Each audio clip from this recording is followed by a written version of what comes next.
Bismillahirrahmanirrahim. Alhamdulillah. Wassalatu wassalamu ala sayyidina Rasulillah. Amma ba'd. Assalomu alaykum va rahmatullohi va barakatuh. Bugun suhbatga tayyorlanmadim. Ikkita suradan ba'zi oyatlarni o'qib, keyin inshaalloh savollarga o'tamiz. Alloh tabaraka va taolo sura-i G'ofirda shunday deb marhamat qiladi. A'udhu billahi minash shaytonir rojim. Innal ladina kafaru yunadawna lamaqtullahi akbaru min maqtikum anfusakum idh tud'auna ila al-iman fatakfurun. قالوا ربنا أمتنا اثنتين وأحييتنا اثنتين فاعترفنا بذنوبنا فهل إلى خروج من سبيل ذلكم بأنه إذا دعي الله وحده كفرتم وإن يشرك به تؤمنوا فالحكم لله العلي الكبير. Qiyomat kunida kofirlar dunyoda kofir bo'lib yashaganlari uchun qattiq afsus qilib nafratlanib ketar ekan o'zlaridan. Durul Mansur degan tafsir kitobda aytilishicha, Hasan roziyallohu taolo anhudan kamoli o'zidan nafratlanganidan kofirlar barmoqlarini tishlab yevoradi debdilar. Alloh taborak va taolo tomonidan o'sha vaqtida kofirlarga shunday deb nido qilinadi. Ey kofirlar, sizlar hozir o'zlaringizdan shu qadar qattiq nafratlanyapsizlar, hatto barmoqlaringni yevoradigan darajada. Alloh taoloning dunyodagi sizlar kofir bo'lib yurgan vaqtlaringdagi Xudoni sizlarga qilgan nafrati sizlarda bu nafratlaringizdan ko'ra kattaroq bo'lgan der ekan. Alloh taolo sizlardan shunday qattiq nafrat qilgan dunyoda yurganlaringizda hozirgi nafratlaringizdan Alloh taoloning nafrati qattiqroq bo'lgan, kuchliroq bo'lgan. Chunki sizlarda o'sha vaqtida iymonga chaqirilganida sizlar kofir bo'lardilaring deydi. Dunyoda iymonga sizlarni da'vat qilinganda sizlar kofir bo'lgansizlar. O'sha paytda Alloh taolo sizlardan shunday qattiq nafratlanganki, sizlar hozir jahannamda turganda o'zlaringizdan bo'lgan nafratlaringizdan ko'ra u nafrat kuchliroq bo'lgan. Shunda keyin kofirlar aytar ekan: "Ey Robbimiz, sen bizni 2 marta o'ldirding" der ekan. "Ey Robbimiz, sen bizni 2 marta o'ldirding va bizni 2 marta tiriltirding. Biz gunohlarimizga e'tirof qildik" der ekan. Mufassirlar aytadilarki, 2 marta o'lish bilan 2 marta tirilishdan murod nima desa, birinchi o'lim onasini qornida paydo bo'lishdan oldingi o'limi, yo'qlik holati. Yo'q bo'lgan-ku, o'lgan bo'lgan. O'lik joydan kelgan. Bitta o'lishi o'sha o'lish. Ikkinchi o'lishi bu dunyoda yashab turib o'lishi. 2 marta o'lim shu. Tug'ilishdan oldingi o'lim va dunyoda yashab bo'lgandan keyingi o'lim. Ey Robbimiz, sen bizni 2 marta o'ldirding deydi va sen bizni 2 marta hayot berding bizga deydi. Birinchi hayoti shu dunyoda yashagan hayoti. Ikkinchi hayoti esa oxiratdagi hayoti. Shu 4 ta bosqichda gapiradi ular. Jahannamda aytayapti endi shu gapni. Va biz o'zimizni gunohimizga e'tirof qildik deyapti. O'zimizni gunohlarimizga e'tirof qildik deyapti. Mufassir aytadilarki, tug'ilishidan oldin o'limiga hech kim inkor qilgan emas. Kofir ham tan oladi. Tug'ilishdan oldin o'lik bo'lganligini hamma, o'lik suv bo'lganligini hamma e'tirof qiladi. Dunyodagi hayotini ham hamma e'tirof qiladi. Bir qancha muddat yashagandan keyin o'lib ketishini ham hamma e'tirof qiladi. Inkor qilgan joyi qaysi? Qaytib hayot bo'lishni inkor qilgan xolos u. Bittasini inkor qilgan. Nima uchun to'rovini ham keltiryapti desa, ular aytmoqchiki, ey Allohim, avvalgi 3 tasi aniq edi. Ammo oxiratga kelganimizdan keyin ko'rsak, 4-inchisi ham aniq ekan. deydi. Va biz o'zimizni qilgan hamma gunohimizni e'tirof qildik, tan oldik deganda qaysi gunohni e'tirof qildik, tan olyapti? Oxiratdan keyin yana qayta tirilish bor degan narsani inkor qilgan-ku. O'sha inkorni tan olyapti. Biz xato qilgan ekanmiz. Bizi gunohimiz shu yerda ekanki, biz qaytib tirilishlikni inkor qilgan ekanmiz. Mana shu gunohimizga biz e'tirof qildik deydi. Desa mufassir aytadilarki, qarang, uni qilgan shu e'tirof qilib turgan gunohi bitta gunohni e'tirof qilyapti xolos. Tushunarli bo'lyaptimi? Oxiratni inkor qilgan xolos, u bitta gunoh qilgan xolos. shu bitta gunohini e'tirof qilyapti. Lekin ular aytayaptiki, gunohlarimizni hammasini e'tirof qilyapmiz, deyapti. Nimaga bunday deyapti desa, chunki odamni dunyoda yashab turgan vaqtida qilgan hamma gunohini sababi oxiratga tirilishga ishonmagandan chiqadi o'zi. Shu bitta gunohi hamma gunohni qildiradi deydi. Oxiratda qaytib tirilishga iqror qilgan odam gunohlarni qilmasdi deydi. O'shaning uchun hammasini yig'ishtirib, biz hamma gunohdan oldik, deyapti. Asli bitta gunoh u.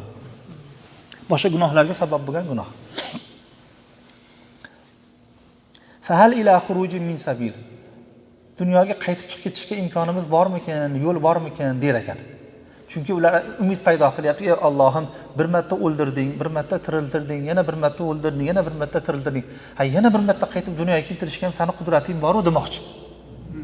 Chiqishga yo'l bormikan? Bu to'rovini sanashdan bitta sababi shu.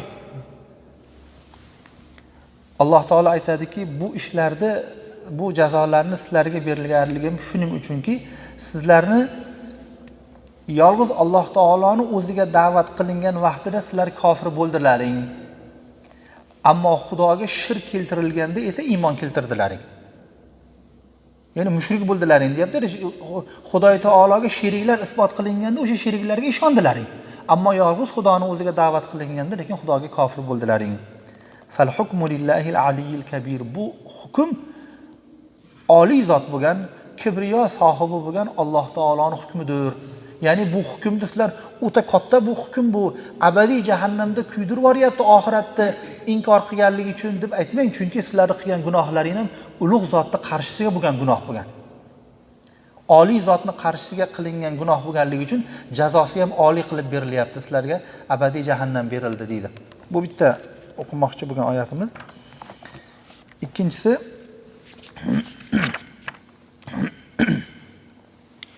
Alloh taborak va taolo sura Arafda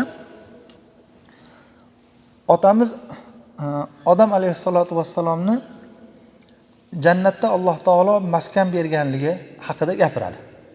A'udhu billahi minash shaytonir rojim. Va ya Adam uskun anta va zawjukal jannata. Ey odam, siz ham xotiningiz ham jannatdan o'zlaringizga maskan tutinglar deydi. Fakula min haythu shi'tuma, xohlagan narsalaringizdan, xohlagan joylaringizdan narsa olib yuringlar deydi. Va la taqraba hadhihi ash-shajarata, ammo buni daraxtga yaqin kelmanglar deydi. Ma'lum bir daraxtni azadonlar aytarlarki, Alloh taborak va taolo nima uchun shu daraxtning otini aytmaydi? Chunki o'sha daraxt badnom bo'lardi dunyoda. Hech kim o'sha daraxtning mevasini yemasdi dedilar. Biz otamiz chiqishga sabab bo'lgansan deb. O'shancha bu bug'doy deya falonchi daraxtni demaslik kerak. Alloh taolo daraxt dedimi? Bo'ldi, noma'lum qildimi? Agar ma'lum qilishda hikmat bo'lsa, Alloh taolo aytardi. Bir daraxtni ko'rsatib Alloh taolo aytdiki, buni daraxtdan yemanglar, fatakuna minaz zolimin, o'zlaringizga zulm qilib qo'yasizlar agar yesalaringizda. Favasvasa lahum ash-shaytonu, keyin shayton ularga vasvasa qildi. Nimaga vasvasa qildi? Ularni avratlarini, uyat joylarini ularga ko'rsatib ochib qo'yishlik uchun qildi. Va qala ma nahakum robbukum an hadhihi ash-shajarati, aytdiki, Robbilaring sizlarni bunu daraxtdan yemanglar deb qaytarishining sababi illa an takuna malakayn aw takuna minal xolidin, mana shu daraxtni yesalaring bunda farishta bo'lib ketish xislati bor dedi. Buni yegan farishtaga aylanib qoladi dedi. Yo bo'lmasa buni yegan dedi, jannatda abadiy qolib ketadi dedi. Hazrat Dono aytarlarki, payg'ambarlarda qilayotgan ishlarini hech qachon isyon deb bo'lmaydi. Ma'siyat qildi deb bo'lmaydi. Ahli sunnaning e'tiqodi shuki, hech qachon payg'ambarlarga gunohning nisbatini bermaslik kerak. Odob shu. Sirqonib ketishi mumkin. Lag'zish deydi forscha, lag'zish bo'lishi mumkin. Uni gunoh deb bo'lmaydi. Xo'p, lag'zish bilan sirqonib ketish bilan gunohning o'rtasida nima farq bo'ladi desa, gunohda odam yomon ishni yomon niyatda qilib qo'yadi. Istaqosini yomon ishni yomon niyatda qilib qo'yadi. Shuni otini gunoh deydi, ma'siyat deydi. Ammo gunoh ishni yaxshi niyatda qilib qo'ysa gunoh demaydi uni. Ya'ni yaxshi ta'vil qilib turib, ha, demak mana shu daraxtni yeyishimda jannatda abadiy qolishim bo'ladigan bo'lsa, Parvardigor olamning huzurida doim turadigan bo'lsam, yaxshi ekan, yeyish deb o'ylab turib yeb qo'yishgan bo'lish ehtimoli bor. O'shaning uchun isyon deyilmaydi. Xo'p, ya'ni uni shayton tushuntirib turganda, bu daraxtni yesalaringiz shunaqangi xislati bor, farishta bo'lib ketasizlar, yo bo'lmasa bu yerda abadiy qolib ketasizlar dedi. Va bularga qasam ichib turib inni lakuma laminan nasihin dedi. Men sizlarga xayrixohman dedi. Shu yaxshi nimada, yaxshilikni sizlarga ravo ko'rib, bu nasihatni qilyapman dedi. Keyin bularni xullas ular daraxtni tatidilar, daraxtni tatiganlaridan keyinoq ularda avratlari ochilib ketdi dedi. Va tafiqa yakhsifani alayhima min waraqil janna, jannatdagi barglardan darov avratlarini yopishga keyin harakat qildilar dedi. Otamiz bilan onamiz. Hazrat domla aytarlarki, shu yerda qarang.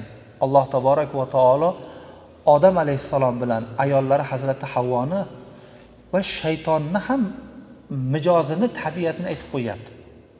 U daraxtni yesa jannatda abadiy qolish xislati bo'lmagan, balki u daraxtni yesa odamni yalang'och qilib yuboradigan xislati bo'lgan aslida. Shayton bildiki, ha, demak shaytonni mijozida odamni badasini yalang'och qilish xislati bor ekan. Avratni ochilishga kim da'vat qilib turgan bo'lsa, bilingki, u shaytonning nasibasi bor odamda. Avrati ochilgan zahotiga uni yopishga harakat qilish bo'lsa, bizni otamizning tabiatida bor. O'shanda aytadi, shoshilib tezda avratini yopishga ikkovlari harakat qildilar. Bu avratni ochish bilan ovora, ular avratni yopish bilan ovora dedi. Va nadahuma robbuhuma alam anhakuma an tilkuma ash-shajarati. Robbilari keyin aytdiki, men sizlarga bu daraxtdan yemanglar deb aytmadimmi dedi. Va aqul lakuma inna shaytona lakuma aduwwun mubin. Men sizlarga bu shayton sizlarga ochiq oydin dushman deb aytmaganmidim dedi Parvardigor. Qala, ikkovlari keyin aytdilarki, Robbana zalamna anfusana, ey Robbimiz, biz o'zimizga zulm qilib qo'ydik dedilar. Va illam taghfir lana, agar sen bizni mag'firat qilmasang, aybimizni kechirmasang, va tarhamna, holimizga rahm qilmasang, lanakunanna minal khosirin, ziyonkorlardan bo'lamiz dedilar. Qala habitu ba'dukum li ba'din adu. Endi Alloh taolo aytdiki, endi hammalaring yerga tushinglar dedi. Odam ham borlar, Hazrati Havvo ham borlar, shayton ham tushdi. Nima bo'lib tushdi? Bittalaringga dushmansizlar endi dedi. Qiyomatgacha bu dushmanlik davom etaveradi. Shu yerga kelganda bitta narsa aytib beray. Hindistonda ustozimiz Arshad Madaniy Hazrati uylariga asrdan keyin odatda kirilardi suhbatga. Kirib o'tirsam, shu Sahih Muslimdan dars aytadigan Hindiston ulug'laridan Alloma Qamaruddin degan kishi keldilar hassa bilan, yoshlari mo'ysafid odam, hozir ham borlar, umrlari uzoq bo'lsin. 90 ga borib qoldilar. Keyin Hazrat meni ko'rdilarda aytdilarki, "Sendan qachondan beri shu so'rayman deb yurardim. Bizni shaharimiz shu Burxonni Marg'ilon shahriga yaqin dedigan" dedilar. Bir ko'rganda aytganim, qayerdansan deb, Farg'onadanman, bizga ham endi maqtanish uchun nima deysiz? Marg'ilonning shahriga yaqin dedim-da. Ha dedim, Buxoriy ham sizlar tomonda dedilar. Ha, Buxoriy ham Samarqandda dedim. Shu meni bermoqchi bo'lgan savolim shuki, shularda avlodlardan bormi dedilar. Men aytdim, Hazrat, bo'lsa ham biz qayerdan bilamiz, o'zlarini avlodi ham bilmaydi dedim. O'sha Burxonni Marg'ilonning avlodlarining nevaralarini o'zi ham avlodini o'zi ham bilmaydi dedim. Desam, keyin ustozimiz Arshad Madaniyning o'g'illari o'tirdilar. Amjad Madaniy degan kishi, u kishi aytdilarki, Hazrat, bu yorqindan siz so'ragan savolingiz bir savolga o'xshab ketdi. Bir odam Shri-Lankalik odamga aytgan ekan. Siz Shri-Lankadan ekansiz. Odam alayhissalom jannatdan tushganlarda shu Shri-Lankaga tushgan ekanlar. Shu avlodlaridan qolganmi deb so'rabdi deydi. Desa, u ham qolmagan hozir debdi. Xullas Odam alayhissalatu vassalomning tushlari rivoyatlarga qaraganda xullas Hindiston zaminiga tushgan ekanlar. Valakum fil ardi mustaqarrun va mata'un ila hin. Bir qancha vaqtgacha shu yerda sizlar qaror topasizlar va o'sha yerdan sizlar foydalanasizlar. Qala fiha tahyana va fiha tamutun va minha tukhrajun. Sizlar o'sha yerda yashaysizlar, sizlar o'sha yerda o'lasizlar va o'shandan tirilib chiqasizlar keyin dedi. Yerga Odam alayhissalom nozil qilganda. Xulosa aytmoqchi bo'lgan joyim endi keldi. Alloh taolo aytadiki, ya bani adama, ey odamning o'g'illari, ey odamning farzandlari, qad anzalna alaykum libasan yuwari sawatikum wa risha. Men sizlarga liboslar nozil qildim deydi. Liboslar tushirdim deydi. U liboslar shunaqangi liboslariki, u avratlaringni yopadi. Hazrat domla aytarlar tafsirida, shu yerda Alloh taborak va taolo libosda 3 ta darajasini zikr qilgan.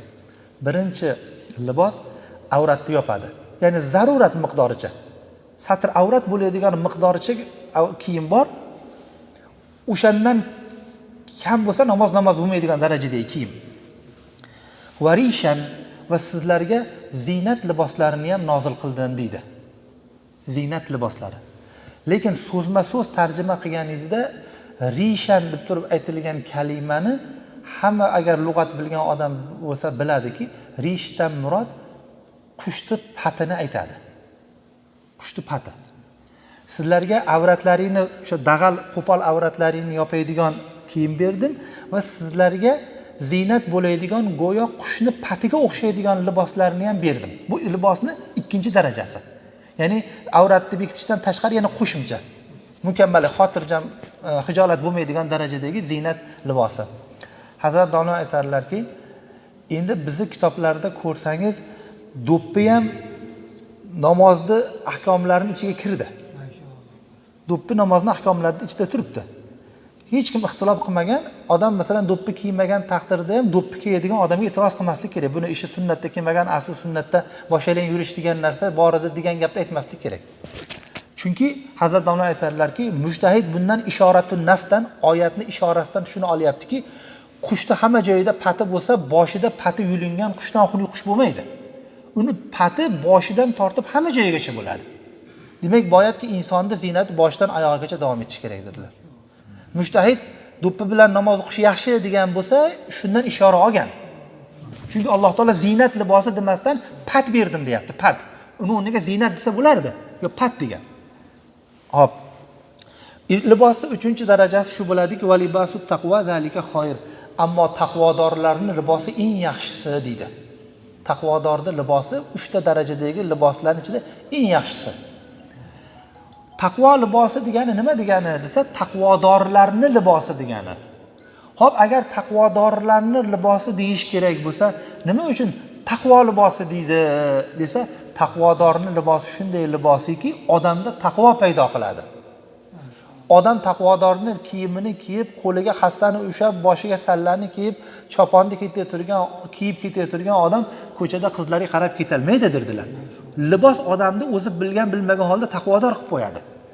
Fosiqlarning libosini kiyib yurgan odam yaxshilarning oldiga kira olmay, o'ziga o'xshagan fosiqlarning ichiga borib majbur libosi buni fosiq qilib qo'yadi. Hop, zalika min ayatillahi la'allahum yazakkarun.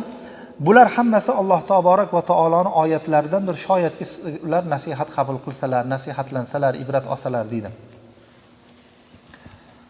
Do'ppi haqida gap ketganda, uzri gunoh battar az gunoh deydi. Gunohni uzri gunohni o'zidan yomon. Gunoh qilgandan keyin, kamchilik qilgandan keyin odam kamchiligini kamchilik deb tan olish kerak.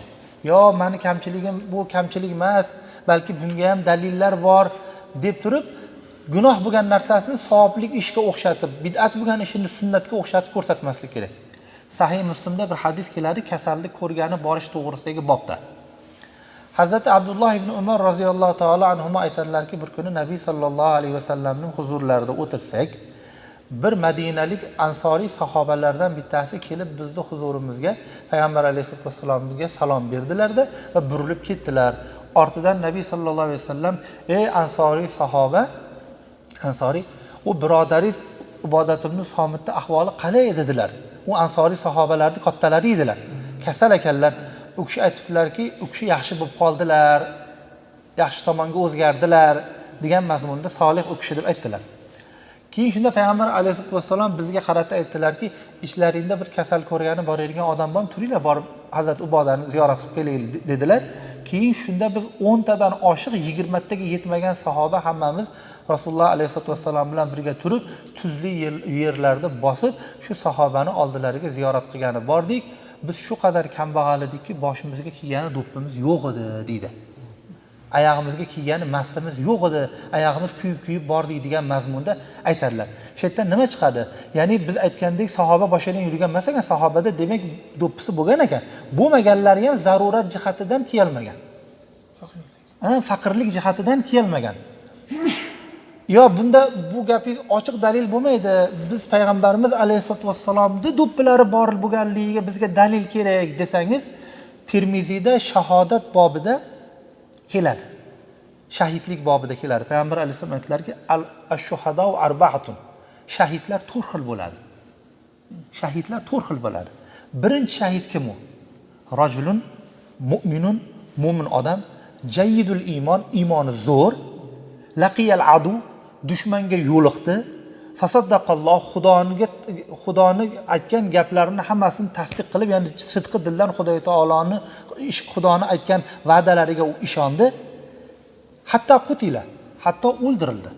Shu o'ldirilsam, men Xudoni yo'lda o'lsam, shahid bo'lar ekanman va Xudo taoloni menga bergan ulkan ajrlari bor ekan deb tasdiq qilib, jang maydonida kofir bilan urushganda qatl qilib o'ldirildi. Fazalikallazi yarfa'u an-nas ilayhi a'yunahum. U odamning maqomi shu qadar ulug' bo'ladi, Rasululloh aytiblar. U odamning, shahidning maqomi shu qadar ulug' bo'ladiki, yarfa'u an-nas ilayhi a'yunahum. Odamlar u odamga maqomi balandligidan ko'zlarini ko'taradilar dedilar. Hakaza dedilar. Boshni ko'tardilar dedilar. Va rafa'a ra'sahu. Boshni ko'tardilar. Hatta waqa'at qalansuwatuhu. Boshlaridan do'ppilar tushib ketdi shunda dedi. Bu nima dalolat bo'ladi? Bu payg'ambar alayhisolatu vassalomning do'ppilari borligi dalolat qiladi. Roviy aytadi: "La adri aqalansuwata Umar arada am qalansuwata an-nabiy alayhisolatu vassalom." Roviy Hazrat Umarda ham do'ppilar tushib ketdi dedilarmi? Chunki hadisni Hazrat Umar rivoyat qilib berganlar. Rasulullohdan eshitgan Hazrat Umar bo'lganlar. Hazrat Umar shogirdlariga rivoyat qilib turganda Hazrat Umarda ham do'ppilar tushib ketgan bo'lar. Hazrat Umar do'ppilar tushib ketdimi yo faqat Rasululloh alayhi vasallamning do'ppilari tushib ketdimi? Ikkovini eslolmayapman lekin degan roviy. Xullas aytmoqchi bo'lgan gaplarim shu edi. Agar endi savollar bo'lsa, agar osonroq bo'lsa.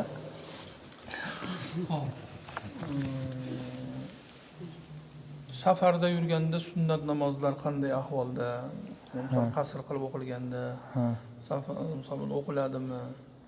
Yoki misol har xil sovuq bo'ladi, yomg'ir bo'ladi, shu namoz vaqtlari safarda. Safarda sunnat masalasiga keladigan bo'lsak, to mazhabsiz kishilar chiqib safarda sunnat o'qimaslik sunnat deb aytmagunicha hamma sunnatni o'qish kerak degan. Bular chiqqandan keyin safarda sunnat o'qimaslik sunnat degan gapni ko'tardilar. Avvalgi ulamolar, salaflar nima degan? Mushtahidlarning davrida nima degan?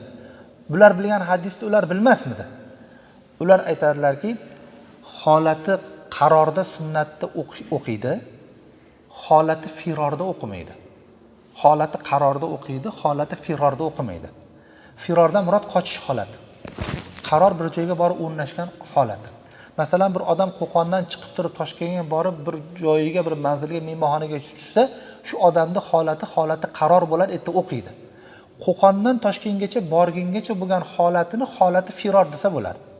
O'shancha yo'l davomida ketayotganda sheriklari masalan bunga hamjins bo'lmasa, tezda farzini o'qib chiqsin, biz ketaylik deydigan bo'lsa, o'qimasa mayli deydi.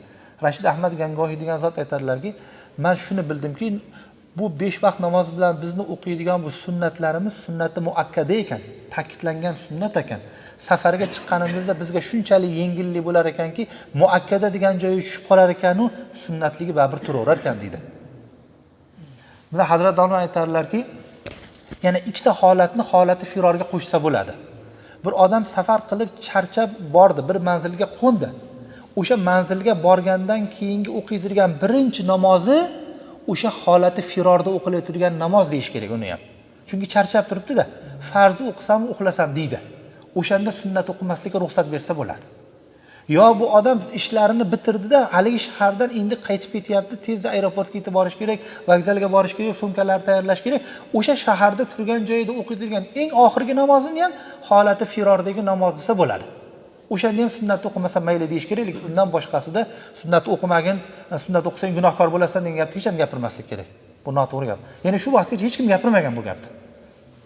Payg'ambarimiz alayhisolatu vassalom safarga chiqqanlarida ketib turgan vaqtlarida otda o'tirib ham sunnat o'qib ketganliklari to'g'risida sahih hadislar turibdi-ku. Yoki bomdodni qazo qilib qolgan vaqtlarda birinchi turib, bu yerda shayton bor ekan, sal nariyoqqa boraylik, o'qiymiz deb turib, birinchi Hazrat Bilolga azon aytkizib turib, sunnatni o'qib, orqadan keyin iqomat aytkizib, farz o'qiganlarga sahih hadis turibdi.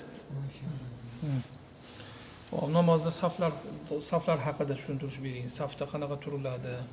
Namozning safida yonida ochiq joy bor qolsa bo'ladimi? Shunaqa saf masalasida, namozdagi safda hukmi odamlar. Safda turish haqida gapirganda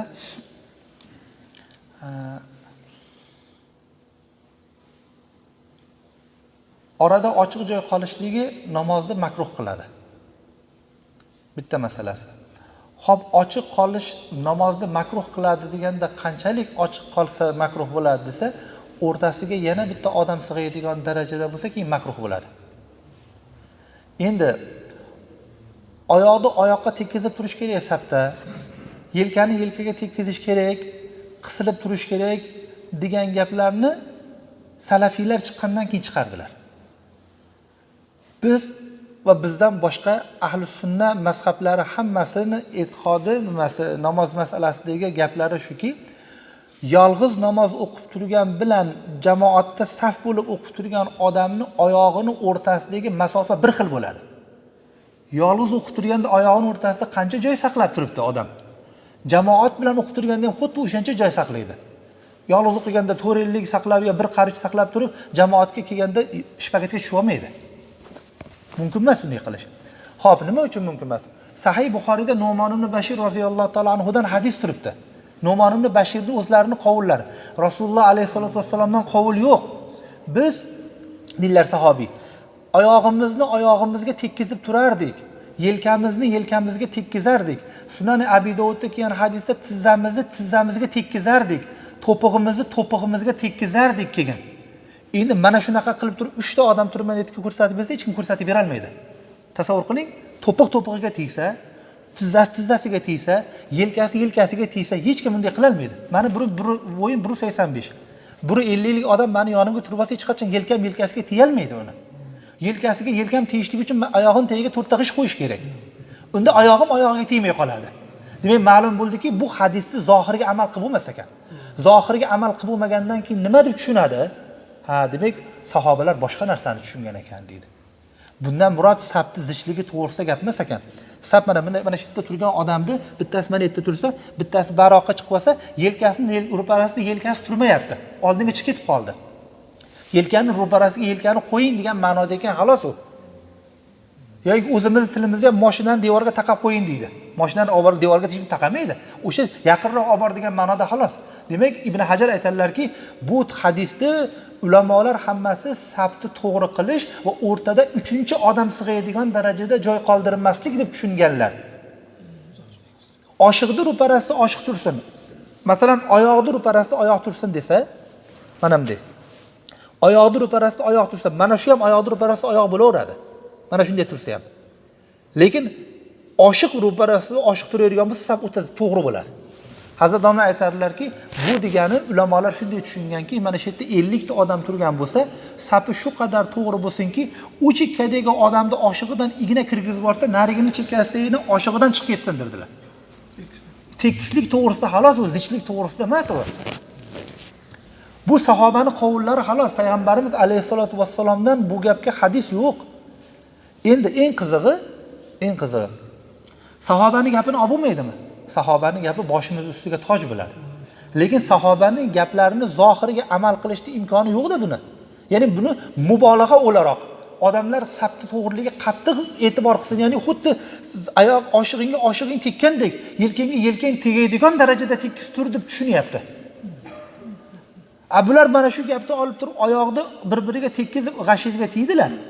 Lekin tarovihga kelganda Hazrat Umar 20 rakat namoz o'qish kerak degan sahobaning qovlini olmay 8 rakat o'qib chiqib ketdilar.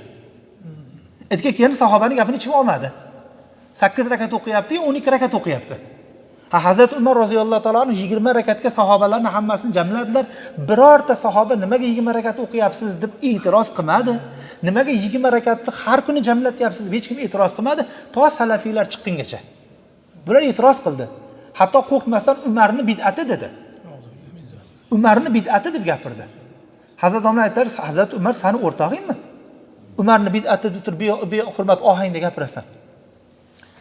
Hatto masalan eng qiziq bitta gap aytaymi?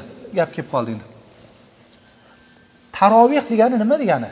Tarovih degani tarviha degan so'zda jami bo'ladi. Tarviha degani bir o'tirib dam olish degani. Bir o'tirib dam olish. 4 rakatdan keyin bir o'tirib dam olyapmiz-ku. Bir o'tirib dam olganimiz otini tarviha deydi. O'shanaqangi dam olishimizdan 2 marta bo'lsa tarvihaton deydi. 2 ta dam olish bo'ladi. Endi agar 3 marta dam oladigan bo'lsa tarvihotun bo'ladi. 3 ta dam olishlar bo'ladi. 3 tadan ko'payib ketsa dam olish tarovih bo'ladi. 4 marta dam olish bo'lsa tarovih bo'ladi. Ha bu salafiylar 2 marta dam oladi xolos. Tarovih bo'lmaydi namozi. Tarovih bo'lishligi uchun 4 marta dam olish kerak, deng. 20 rakatning o'rtasida 4 marta dam olish kerak bo'ladi. O'zi tarovih desa-yu 4 marta dam olamiz desa, bu 2 marta dam olib chiqib ketaversa masalan. Uzunlik holat boshqa masala. Uzunlikka yengillik bor. O'qiyotgan namozimni qabul emasligini yoki qabul bo'lganligini alomati bormi? Ibodatlarda qabul bo'lish alomatini bilish bormi? Yashagan holati bormi? Hazrat Jaloliddin Rumiy rahmatullohi alayhi Masnaviyda aytadilarki, odamlarga gohida shayton vasvasa qilib, bitta odamga shayton vasvasa qilar ekan, aytar ekanki, shu nechimar yildan beri Alloh deysan, biror marta senga labbay dedimi der ekan. Eshitdingmi labbay deganini? Sen bo'lsa to'xtamay Alloh deyapsan. Keyin bu kishi vasvasadan keyin yuragi siqilib qoldi. Haqiqatda debdi, biror marta menga labbay demadi. Men necha marta chaqiraman debdi. Deganda Alloh taboraka va taolo uni qalbiga ilhom qilgan ekan. Ey bandam, sen bir marta Alloh dedingmi? Ikkinchi marotaba Alloh deyish senga nasib qildimmi? O'sha labbay deganim o'sha der ekan. Imdollar Makka aytadilarki, men odamga vasvasa bo'lib qolaman, shu namozim kelyapman, ketyapman, shuncha vaqt sarflab qabul qildimmi desa, bu kishi aytgan ekanlar. Hozir biz bilan nima namoz o'qi desa, peshin o'qidim dedilar. Bomdodni ham o'qidingmi dedilar. Ha, agar bomdodni qabul qilmasa, peshinga kirgizmasdi degan ekan. Noumid bo'lmaslik kerak. O'g'il farzandni tilab olib mozorlarga kokil ataydi, kokilini o'sha qilib saqlab keyin o'sha xullas farzandlarga shunaqa kokil atib qabristonlarga shunaqa narsalar qanday bu narsa? Ular hammasi shaytonda chiqargan vasvasalari. Musulmon odam hech ham bunaqa narsalarga yo'l bermaslik kerak. Irim-sirimlarga hech ham yo'l berib qo'ymaslik kerak. Bitat ishlarga. Ya'ni shirkni hidi keladigan narsadan ham odam qochish kerak. Bir gap kelganda Xudo rahmatsin Abdul Hakim aka degan bir arabistonlik bir kishi bo'lardilar Toshkentda. U kishi juda ham yaxshi odam edi, Alloh rahmatsin. Kanadada avariya bo'lib vafot qildi u kishi. U kishi odamga nasihat qilish uslubi o'ziga xos, hech kim bunaqa uslubni ko'rmagan. Bir katta etajli domda nechta qo'shnilarning hammasi namozxon bo'lishiga sababchi bo'lgan ekan. Masalan, da'vat uslubi shunday ekan. Ko'chada bitta qo'shnisini ko'rar ekanda, "Yuring namozga" deb olib ketish kerak edi uni. Aytar ekan, uni shunday ko'nglini ko'tarib boshlar ekan. "Qo'shnijon, yaxshimisiz? Sog'liqlaringiz yaxshimi? To'g'ri, shu ko'zlaringizga qaraganimda kechalar bilan turib namoz o'qishlaringiz, shu ko'zlaringizdan ko'rib namoz o'qimaydi u. Ko'zlaringizga qaraganimda kechalari turib yig'lashlaringiz, hammasi shu ko'zingizdan namoyon bo'lib turadi. Lekin masjidda o'qigan boshqa ketdik, masjidga boramiz der ekan. Iloji bor, masjidga kelar ekan. Keyin o'sha qo'shnilaridan bittasi bilan namoziga ketay tursa, yo'llardan mushuk o'tib qoldi. O'tib qolgan ekan, endi kampir xolalarning qo'lida katta bo'lgan aka aytib degan Abdul Hakim aka noto'g'ri tushunmayni, shu yoshligimdan shu irimga o'rganib qolganman. Shu mushuk o'tsa 7 qadam orqaga yurib olmasam, ko'nglim g'ash bo'lib qoladi meni deb 7 qadam orqaga yuribdi. Bu kishi bitta qarab turibdi endi u kishiga. 7 qadam yurib kelgandan keyin u kishi nasihat qilyapti. Men sizni e'tiqodingiz yaxshi bo'lib qoldi, e'tiqodi puxta bir tuzuk odam desam, e'tiqodingiz aynigan ekan sizni ham. Hech jahonda mushuk o'tsa ham 7 qadam odam orqaga yuradimi? Qora mushuk bo'lsa ham boshqa gapdirmish. Odamga, ya'ni ustidan kulib shunaqangi nasihat qilardi. Shunaqa irimlarga berib qolmaslik kerak. Ahmad, Alloh rozi bo'lsin. Amin.